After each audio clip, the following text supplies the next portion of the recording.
اسلام میں بیٹی کی بڑی اہمیت ہے۔ بیٹی کو چوما، بیٹی نے کہا بابا دیکھو میں چل سکتی ہوں، اٹھ سکتی ہوں۔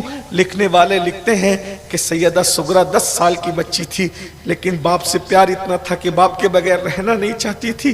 کہا دیکھو بابا میں اٹھ کے کھڑی ہوں اور مجھے بخار بہت تھوڑا سا ہے، کئی دن کی بیمار تھی۔ پوری طاقت کو اکٹھا کیا، سغرا اٹھ کر کے کھڑی ہونے لگی۔ جیسے ہی کھڑی ہونے لگی دھڑام سے نیچے گر گئی۔ لکھنے والا لکھتا ہے کہ بیماری جیت گئی، نبی کی سغرا ہار گئی، سغرا ہار گئی۔ بابا نے کہا بیٹا ہم تمہیں بلا لیں گے، وعدہ کرتے ہیں، خط لکھنا، جب اچھی ہو جاؤ تو خط لکھنا، ہم تمہیں بلا لیں گے۔ اور اس کے بعد اب اٹھنے کی بھی طاقت نہ رہی۔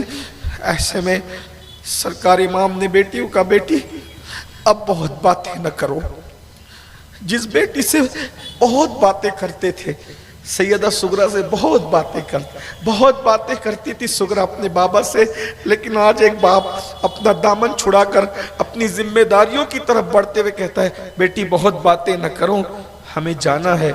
اس سے پہلے کہ صبح فجر کا اجالا نمودار ہو ہمیں مدینہ چھوڑ دینا ہے، ورنہ لوگ ہمیں روکیں گے، مدینے والے ہمیں واسطے دیں گے، مدینے والے ہمیں روکنے کو، ہمیں رکنا نہیں ہے، وہ بیدار ہو کر اس طرف آئے، ہمیں اس سے پہلے مدینہ چھوڑ دینا ہے۔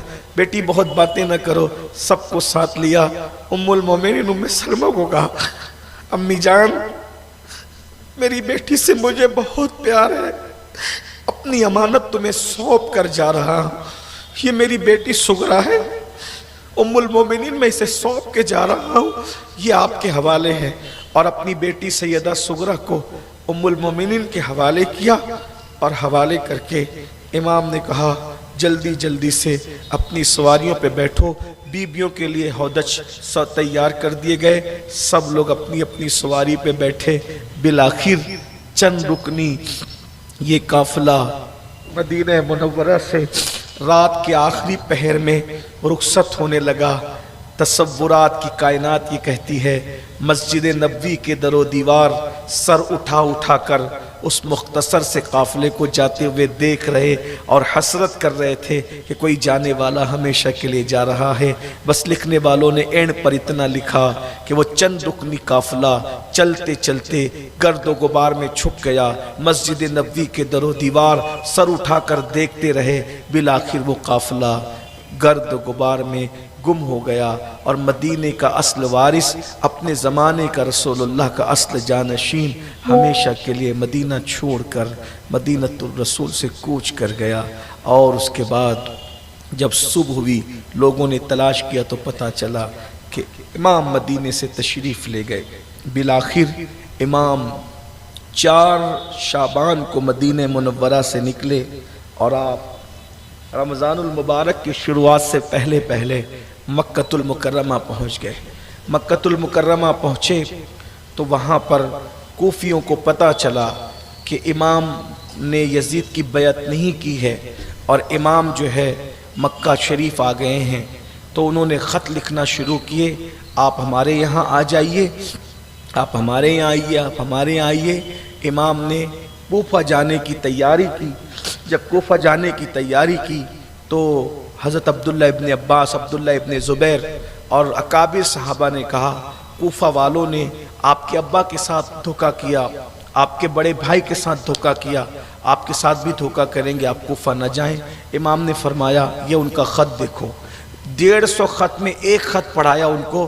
وہ خط میں یہ تھا امام اگر آپ ہمارے پاس نہیں آئیں گے ہم طاغوت اور ظالم بادشاہ کے ہاتھ پہ بیعت کر لیں گے جو شریعت کا مذاق اڑاتا ہے، دین کا مذاق اڑاتا ہے۔ امام ہم پھر جو ہے وہ قیامت میں اللہ سے شکایت کریں گے کہ ہم تو مولا تیرے نبی کے نواسے کو بلاتے رہے مگر اس کو شریعت سے زیادہ جان پیاری تھی، اس لیے وہ نہیں آیا، ہم نے مجبوراً ایک ظالم جابر اور شریعت کا مذاق اڑانے والے مسخرے کے ہاتھ پہ بیعت کر لی، پھر آپ اللہ کو جواب دیجیے گا۔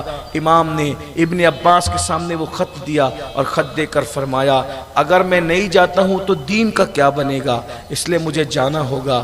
عبداللہ ابن عباس نے کہا اگر ایسی بات ہے، جانے کا عزم مصمم ہے، پکا ارادہ ہے، آپ ضرور جائیں، لیکن ایک بات ہے، آپ اپنے جانے سے پہلے آپ اپنے کسی معتمد کو جس پر آپ اعتماد کرتے ہو آپ بھیجئے، وہ پہنچے، حالات سازگار ہوں، خط لکھ کے پھر آپ تشریف لے جائیں، ایسے آپ نہ جائیں۔ تو آپ کے بہنوئی تھے، آپ کے بہنوئی بھی تھے اور آپ کے چچا کے بیٹے بھی تھے۔ حضرت مسلم ابن عقیل امام حسین کی ایک بہن جو مولا علی کی دوسری بیویوں سے جو بچیاں ہوئی تھی، مولا علی کو کئی بیٹیاں تھیں، تقریباً 17 سے زیادہ بیٹیاں بتائی جاتی ہیں مولا علی کی، ان میں سے ایک بیٹی حضرت مسلم ابن عقیل کو دی ہوئی تھی۔ تو یہ بہنوئی بھی تھے اور چچا زاد بھائی بھی تھے اور بڑے معتمد تھے، بڑا پیار تھا ان میں آپس میں۔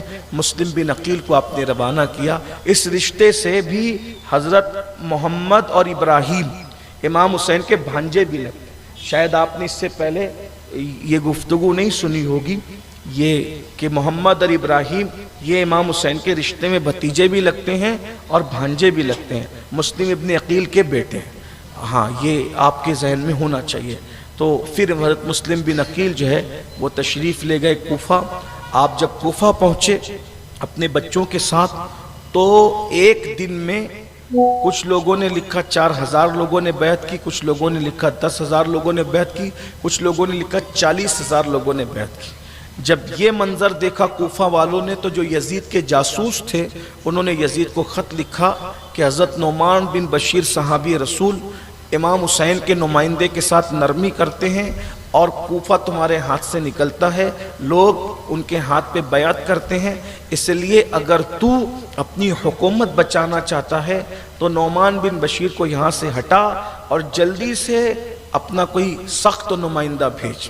تو اس وقت یزید کا جو مشیر خاص تھا اس کا اپنا بچپن کا دوست جس کا نام سرجون بتایا جاتا ہے، اس سے اس نے مشورہ کیا اور سرجون نے کہا کہ اس معاملے کو اگر کوئی نپٹا سکتا ہے تو وہ عبید اللہ ابن زیاد ہے۔ یہ عبید اللہ ابن زیاد بڑا فسادی آدمی تھا اور بڑا انتہائی نکمہ، اس کی زندگی میں کبھی پہلے بھی بیان کر چکا ہوں، اب ٹائم ختم ہوا ہے۔ تو اس نے عبید اللہ بن زیاد کو خط لکھا، وہ بصرے کا حاکم تھا، کہ تو اپنی جگہ اپنے بھائی کو مقرر کر اور پھر جو ہے وہ تو کوفہ جا اور جیسے ہی پہنچ مسلم بن عقیل کو قتل کر دے، اس کے بچوں کو قتل کر دے اور جو تیری بات نہ مانے ان سب کو قتل کر دے۔ ان کے لیے قتل بہت آسان تھا، ظالم لوگ کچھ بھی کر سکتے ہیں، بس یہی ہوا۔ وہ گیا اور اس نے حجازی راستے سے کوفہ میں داخلہ اختیار کیا اور اس کے بعد پھر لوگوں کو ڈرایا دھمکایا اور ڈرا دھمکا کر کے سیدنا مسلم ابن عقیل رضی اللہ تبارک و تعالی عنہ کو اس نے شہید کر دیا۔ حضرت مسلم ابن عقیل کی بھی شہادت ہو گئی۔ اگر کل وقت میں گنجائش رہی تو انشاءاللہ میں آپ کے سامنے وہ شہادت پڑھوں گا۔